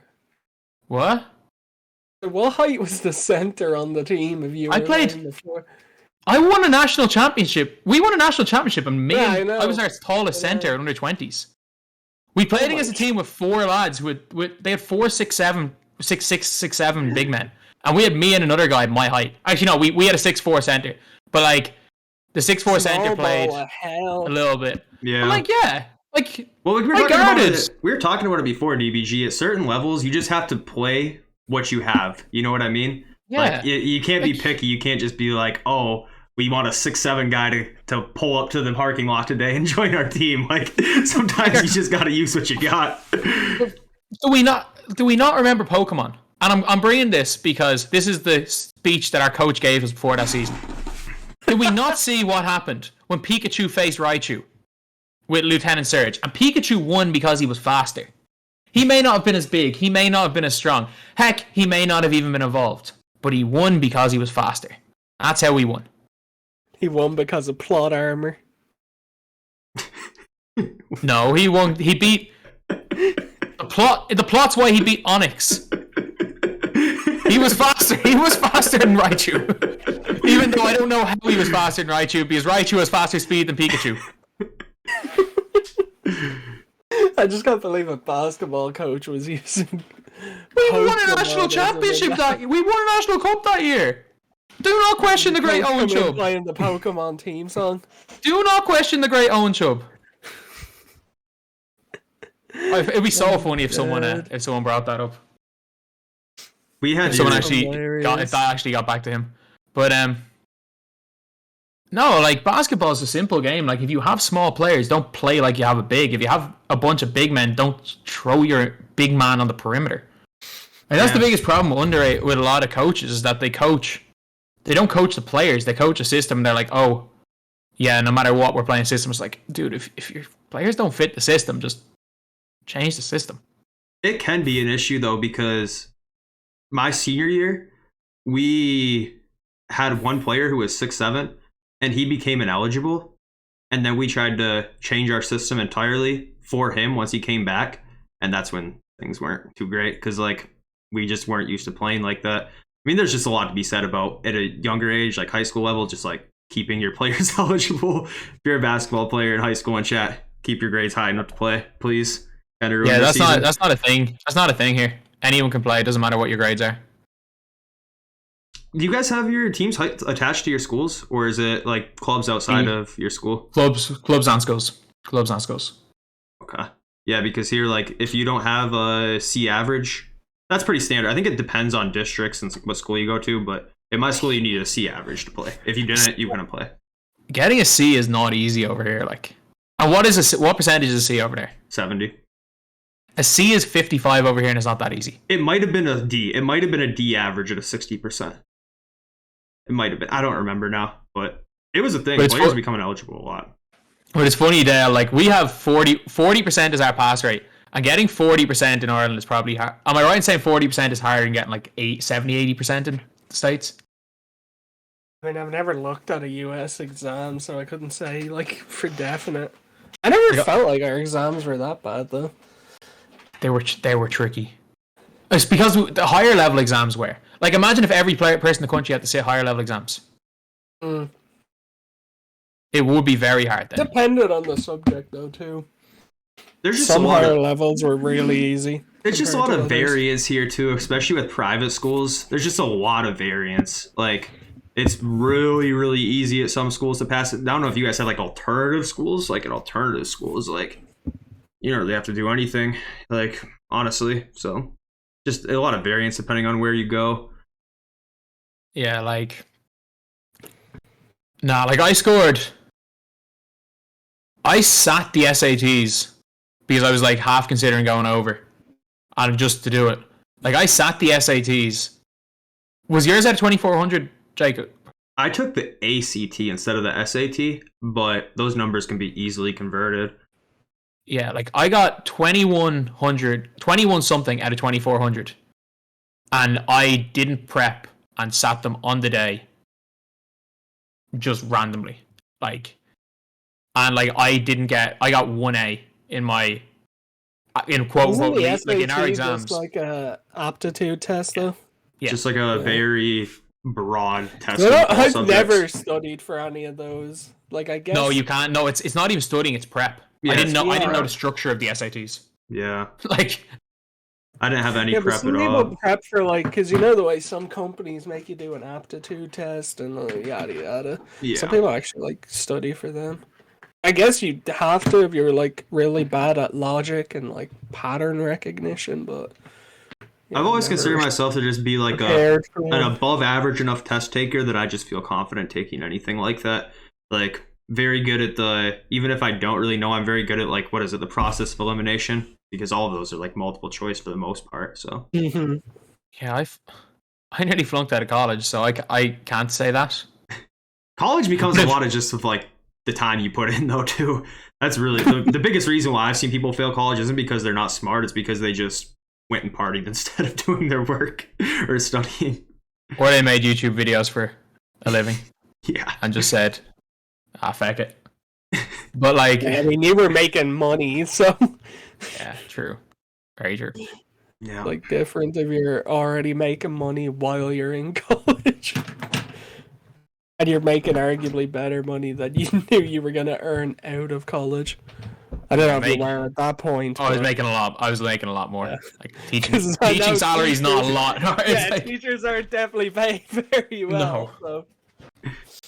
not at all. Like, but yeah, back on to 2K talk because I do want to upload this as a 2K thing. So weekend Mastercards. How stupid were the Mastercards? I mean, isn't it just another money grab? Like, I mean, I get it. It's probably better than Possessed. Yeah. The Possessed event last year. That Like, was really bad. For me, this is a money grab that I'm kind of cool about, though. I mean, at least it's Like, a cool gimmick. I mean, it's cooler than the 6 Yeah. series, like I was saying. And I think it'll be funny to go back and, like, run a full team of mass players once you, like, I don't know. You could probably make a video out of that. Full team of mass players. Like, Who the hell is going to get a full team of mass players? that's why I said go back in April or something like that if you really wanted to and buy them. Yeah. Like, that would be it. Yeah, when There Super are Packs come other out, they'll be cheap. gimmicks they could kind of do in game. I'm trying to think. Like, I'm normally one that, like, I'll complain about a lot of things 2K-wise. I don't think there's anything really wrong with the mask concept. Do you think it opens the doors for anything else in the sense that I was listening to Floki 5000's Twitter space and somebody was in there saying this opens the door for them to put mascots in the game. We're getting a hoodie mellow. Like, do you think it opens the door for anything else? No. Or is it just like a mask is an accessory. Not that ridiculous. Yeah. Like, mean, and maybe in future years, not this year though. yeah, I wouldn't have never I guessed that think they'd we're do something far like this, off though. getting WNBA players. We should get WNBA players. Apparently there's huge like pushback on that internally in 2K. Like, there are people in the company that there's huge pushback. So it's not like it hasn't been suggested. People just really don't want it. I'm like, why? Now Why? What negative? It's like, you gave us a dark matter invincible bowl. Like, yeah. why is there pushback on WNBA players? That's the biggest question, though. So they put WNBA players in the game. Do you want to see Diana Taurasi doing back scratchers, or do you want to see... Yes! Yes! We've got Bowl shooting from 40 feet. We've got 99 speed taco. Give us Diana Taurasi doing windmill 360s. I mean, I'm sure Diana Taurasi has probably dunked the ball just as many times as Stockton the has. WNBA players don't need to be good. They just need to be there. Give us like all 99 stat. Like, remember the Muggsy Bogues card we had? That was basically 99 in every stat. That was fun. Base 98. Just give us them for fun. Give us Liz Cambage with her Ronnie 2K boosted ball handling stat. The thing is, if they dropped like a really undersized point guard right now and gave them like the good SIGs, they would actually be like really good. The best. I mean, we see the meta in the park. I swear, like, if you're under like 6 foot, you just move at faster than light. And on someone taller, even with the same speed, it's ridiculous. I'm sorry, we need, like, come on, you can't tell me that it wouldn't be fun dunking on DeMarcus Cousins with Brittany Griner and then basically saying, and recording it, tweeting it out, being like, Brittany Griner was right. She would beat DeMarcus Cousins 1v1. You cannot tell me that would not be funny to do. I mean, I'm not against it at all. Here's my gimmick. Right, because we got player coaches, all right. That's Steph Curry in a suit. Rodman in a suit. Come on, give us WNBA players. Now give me alter ego player coaches, where you can now use your coach as a player. Base 3 Popovich on the way, baby. Please. Oh, that would actually be brilliant. That would be brilliant. You know If what that happens, I swear to God, 2K owe me money. That would be so funny. All of this stuff I would have been so mad about or like disagreed with 3 years ago, but now I'm so desensitized after the past couple of years. I'm just like, whatever. If you collect all the coach players, it locks in for Dark Matter Adam Silver. Dark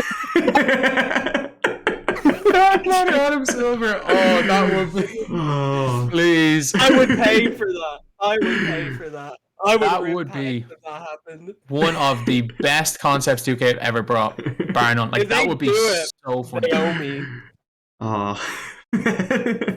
I'm sorry, who opposes it? Who opposes it? Like, I don't. I think it'd be. and Eddie was saying, "Oh, it's unrealistic." Taco Fall could shoot from the halfway line at 99 speed. Like, Yup, I would have been fully on the train of Realism saying goes no out the 3 years window. ago, but it's so far gone now. Like, I really don't care if we get Drake in the game. Like, go ahead, I don't care. I mean, they used to remember. They used to put be able Drake- play them in, like, Drake was in Black 2K11. Kanye was in there. 2K10. Justin Bieber was on a game. I Snoop remember. Dogg, Bieber. Drake was in it, and so was like Kanye was in 2K10. Yeah. That stuff's been around for as long as basketball games I've played. I remember in NBA Live 2003, you could type in like, I forget, I think it was like Fabulous the rapper, some dude named Hot Carl. If you like made your last name what the rapper's name was and create a player, they would spawn into the rosters and you could use like rappers from the soundtrack in game in NBA Live 03. That stuff's been around forever. Yeah, that would be so fun into my team. I don't even care. You know what? Like, and I'm telling you, that would be something. The game mode I would be might more popular. No, if 2K made creator packs, that might be something I'd sign. Like, I might sell my soul for just 1 year. Just for 1 year. Get myself in the game 1 year. I'll give them a deal. Like, if Constant wants to hit me up and says, you know what, if you sign and give us refuse to tweet anything negative for a year, but we'll put you in the game and put your card in my team, not just scan you in, I'll do it. That is the one thing I would sign my soul away for, that to have my own my team card that people could buy. That was me. It'd be cool. You could have probably in NBA Live.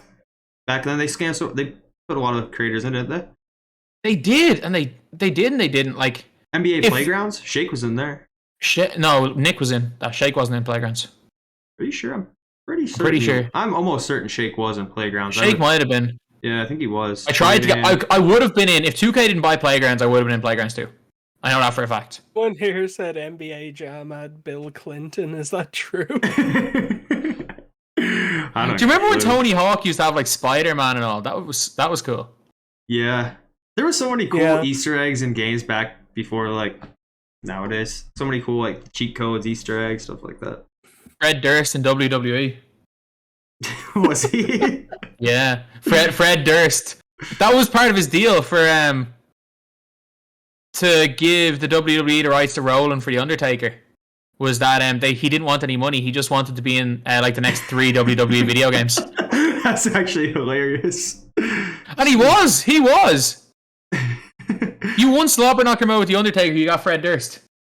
Shake was in Playground. Yeah, like I know, I'm pretty confident because like I talked to like the actual, like it was a small indie dev team. They watched everyone who made like Playground videos. And I remember when they released like Shake and Nick, I talked to one of them. I was like, "Oh, can I get in the next batch?" And he's like, "Oh no, for the new game, we're putting in a ton of creators." But then obviously 2K took the new game, and it was just awful. Playgrounds 2 was garbage. I still own Playgrounds Never 1. played it. You can log in my account and try it. I mean, it's fun for like an hour or two. Until you realize that corner threes go in at a 100% rate. Man, you know what would actually be super fun is they brought back NBA Street. Maybe that's just like my looking at it in hindsight, red tinted glasses, but I had so much fun as a kid on NBA Street. That was ridiculous. They tried to bring back FIFA Street in 2012. It didn't work out. No. Like if they brought it out as like a game mode in NBA Live, it would be kind of cool. And called it NBA Street. But like even FIFA tried to do that with Volt and it's been a disaster. They did something like that in 2K12. I forget what it was called. Do you remember that at all, DBG? There was a DLC for 2K12. Maybe. No, I wouldn't have known anything about DLCs. Yeah, there was a DLC in 2K12 for something. I don't even remember what the heck it was. I remember I had a really high performing YouTube video on it. I have to go back and look, but it was something like that. And you were like number 2 to Smooth back then. Not quite, but for the relevant time, I was up there. I was definitely more relevant in that community than I am now. Is a Legend Showcase? Is that what you're thinking of, Jacob? No, that Legend Showcase is just like my career, isn't it? It sounds... When I was created Legend. Oh, it's like literally. I'm looking at the trailer right now. Like the graphics are totally different. Yeah, right? it's like very comic book looking, and yep, that's what it was. in the middle of a street. Yeah, I didn't even know 2K12 had DLC. Do you remember in 2K12 whenever you played with whenever the like 1960 Celtics were at home, it used to play in black and white. Yep. Yeah, I do remember that. That was actually really cool. It was like grainy too. It was actually really cool. Like if you ever played one of the old school footage, it was like grainy. Obviously, you can't do that now online, but that was really cool. Yeah. Someone mentioned Giannis was in Madden. That was actually really cool. Yeah. I didn't play Madden that year or anything. Haven't in a long time, but cool gimmick. That's very cool. They definitely should. They definitely should do something like that. Like, and I don't understand why this push back into WNBA players. Like, it would make them a ton of money. Yeah, It would make them more money in the primetime pack. Yeah, I mean, there's a lot of things. Like, it's surprising that they don't do that kind of stuff. I feel like I don't know where the line would be drawn, but I feel like if they put out like rapper packs in Endgame, I feel like they'd sell more than any pack they'd drop. I mean, obviously they have to pay for the rights for those guys, so maybe it won't work out, but really anything. Find rappers that will do anything for a tiny bit of money. Like, have you ever seen some of the stuff that Snoop Dogg has done for money? Anything. Literally anything. He's on a JustEat.ie ad. Yeah, I mean, I don't know. Just pay Snoop Dogg $100,000. That's cool. You know what? Maybe they think, maybe this is time to pay for the rights for Charles Barkley and Reggie Miller. Pay that $1 million. A couple of rappers that are in the game anyway, like through my career, so they obviously have likeness rights for a few of them. Yeah, and even there are some rappers that even play the game so much that they boost to top rep, and 2K still promote them. They boost to top rep, and 2K still promote them. I know Ronnie was shaking in his boots when the game called him up when he got banned. Man. Oh. Like, again, I think Ronnie's great at his job, but my God, is his job that necessary? At this age, because all the hate goes to him. Yeah, I mean, that part of his job. But, like, that's not in his job description. That's the reason why they will never fire him. But that's not part of his job description. Like, the whole thing about, like, talking to celebrities, like, you don't need someone for that. Like, at the end of the day, like, if you look at any other game, like, Fortnite doesn't have their face of Fortnite only talk to celebrities. Yeah, and they still get more. And they still get. 2K is the only one, and Ronnie is the only one. In fairness, that's his job description. His job description is to talk to celebrities, is to be the middleman between celebrities and 2K. And I'd say, honestly, at that part of his job, he doesn't seem to be very good. I mean, look what happened with Bradley Beal. He is. The beef with Bradley Beal was stupid, but he has been very good. Yeah, I would never know. He has been very good. Because anytime a celebrity has a problem now, most of the time a celebrity has a problem, they message Ronnie rather than tweeting it out. Yeah. So, like, I do actually think he's been quite good at his job for that. I just don't know how necessary that job is. Yeah, I mean, I just feel like at this point, like, I just feel like they're probably just like, whatever. Like, why not? Like, why change if it's worked? But overall, I mean, it would be nice. They've been more communicative this year, so I can't really complain nearly as much. But No, like, there's nothing. Like, you can't even complain about the devs at all. Like, the devs have done an unbelievable job. Yeah. Like, the actual MyTEAM devs, like, since the game has been released, have done a good job. Like, I reckon if they had have ran by, you know, the whole limited, unlimited, you know, the original dev blog before 2K22. Yeah. I think if they had have, look, I know they don't like me. Get me a bunch of sign creators, get Ty in there, run it by us 3 months before you're releasing it, and then say all this is subject to change. Make us sign an NDA, and none of the BS like the 100 or the unlimited system that everyone hated would have happened. The 100 might have, Ty was a big fan of that, so. No, I genuinely, if the 100 wasn't a confirmed concept, if the 100 was not a confirmed concept, I could guarantee you, I could make a good enough I could make a full-on 20-minute long PowerPoint presentation to convince everyone that it's dumb. I don't doubt it. I could, though. Because how many arguments could you make that it's good? The bottom 1% of players get one ball drop now. Okay. Yeah. That's your argument done. Yeah. I mean, they're acting like there's something worthwhile on the one ball drops. Yeah. There is definitely nothing. Yeah. Isn't. Yeah, doesn't matter. You're not going to get anything of value anyhow. Like, and that's one of the things where it's like, the actual people working for 2K are all great. I don't have a bad word to say about any of them. but it is the higher ups that are making all the decisions. That's where I'm like, you know what, you're making bad decisions. Yeah. And it's like a load of things where it's like, just hire someone to proofread stuff. That's not that hard. You've made too many misspellings, you've made too many errors over the last year. Just hire somebody. It's 20 grand. You could hire someone part-time. Yeah. And even then, they make so much money, obviously, as a business. I understand the bottom line is more important than anything. But yeah, one employee on salary to proofread. That's what I mean, where it's like most downtime. of 2K's problems could be fixed with 100 grand.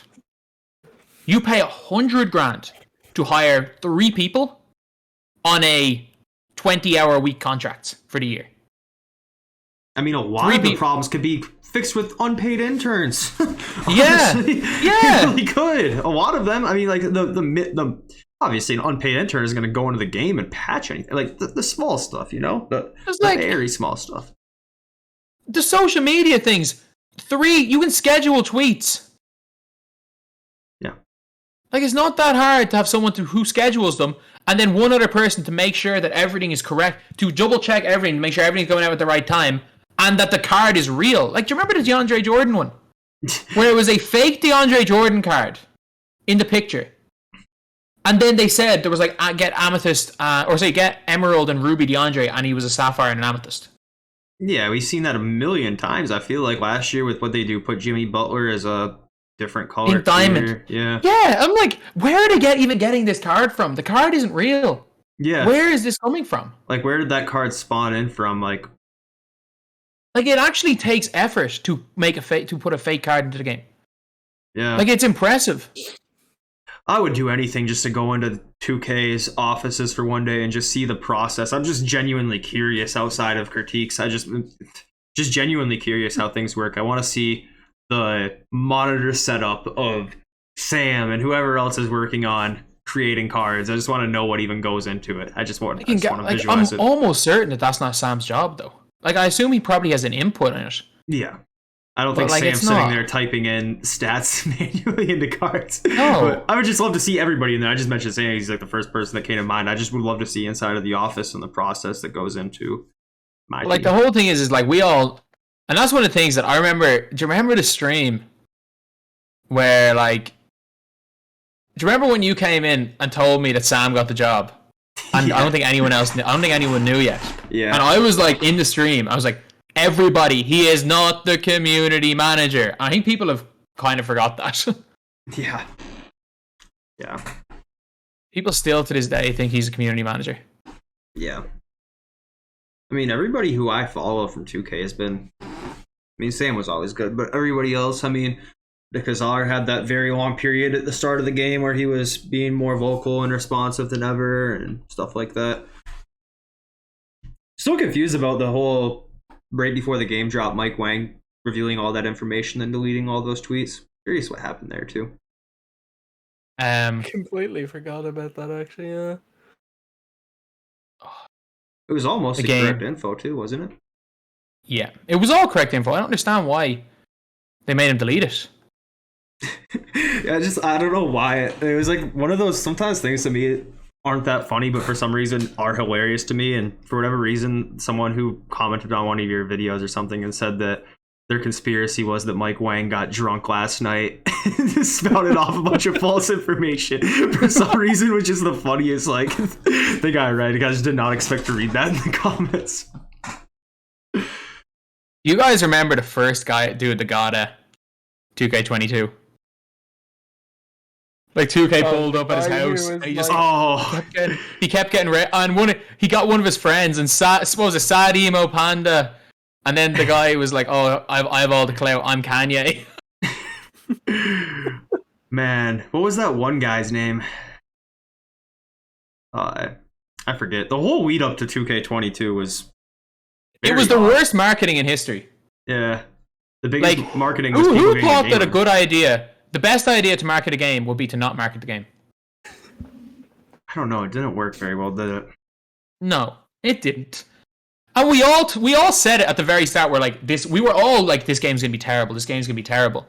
And then the actual best marketing was the dude who leaked the game early, and everyone's like, "This game's actually not that bad. Small players look like they can move. It's not that bad. Yeah. And everyone saw like the Kobe spams back, like stuff like Yeah. that. It got people hyped. But like, if I'm 2K, I'm leaking the game themselves. I'm hiring someone and saying, you know what? You make a burner Twitter account, upload a YouTube video, do not speak on the YouTube video, or stream on YouTube, and then just show off the game. Yeah. That's what I'm doing if I'm 2K. Yeah, it makes sense for them. They're in control of it. I mean, they could have made a really good trailer to drop in like July if they really wanted to, just showing off some of the stuff that was already in the game that's back now. Like some of the drill moves, make a trailer showing, you know, Kobe spam. Kobe's doing the Kobe spam. Oh my goodness. Or, you know, stuff like, I don't even know. The Harden shuffle, stuff like that. Just like new stuff too. Like they could have made a really good trailer. Do we not remember the NBA 2K22 gameplay trailer? Genuinely didn't show any gameplay. Yeah. It was cinematic trailer. And they called it the gameplay trailer. Yeah, it's titled like NBA 2K22 gameplay trailer. It wasn't even called a gameplay trailer. It was just NBA 2K22 gameplay. That's what they released it as. Yeah. And it wasn't even It didn't even show the first bit of gameplay. Yeah. I don't know. I don't know what to think about the game at this stage. I really don't. Haven't been playing it near as much as 20 or 21, but yeah. Anyone got anything they want to talk about, or are we ended there? 'Cause it's been like nearly 2 hours. yeah, has it been? Yeah, almost. I'm probably gonna hop off, go restart the Pistons game, and see how Cade's debut's going. Hopefully, it's going well. Yeah, I'm just finishing. I'm finishing some XP. I need a double with my masked Harrison Barnes, and I'm done XP for the weekend. I've just been grinding XP throughout this whole thing. What level are you? I've won an unlimited game, three limited games. What level are you at? I like 30 30 something. Yeah. Oh, you're pushing well then. I'm on like 43,000 XP, whatever level that is. Yeah. Damn, you've done a lot since. Oh yeah, like I completed all the Weekend Warriors. Yeah, well, I guess we're good to call it there then. You're good to call it there. Most definitely. Well, Yeah. we'll be back next week, I guess. Yeah, Peace. and if you are watching the DBG channel, this is live on the Unbeatable Jacob Twitch. So yeah, you can end recording on that there.